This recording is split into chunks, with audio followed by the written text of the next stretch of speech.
Ro'molmi opajon? Ro'molimiz 15 mingdan. 15 mingdan biri 10 ga biri 10 bo'lgan hibbi katta ro'mollarimiz keldi. Ushbusini mana mashina rasvetkasini 7-8 xili bor. Ketdik opajonlar, yangi kelgan qo'yinglarni ko'rsatishni boshlayman.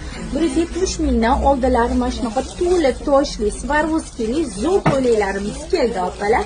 Ya'ni skidka narxida keldi. Bilasizlar, ushbu qo'yni boshqa joylarda 300-350 mingdan sotishadi. To'kilib turadigan zo'r shtapel materiali ko'proq, ya'ni качественный, lyuks качественный shtapel. Ro'mol 15 ming, 20 xil rasvetkasi bor. Opajonlar, qo'yni ko'rsatib o'tishni boshlayman. Ko'ryapsizlar, oldilari to'la tosh, mana rasvetkalari har xil rasvetkada kelgan, orqalari shunaqa neobычный bichimdagi asal qo'ylarimiz keldi. Mana bu bardovlarni qaranglar, chiroyliligini. Atiga 170 mingdan 50 dan 56 gacha har xil rasvetkalarda tez kelib olinglar, shoshiling.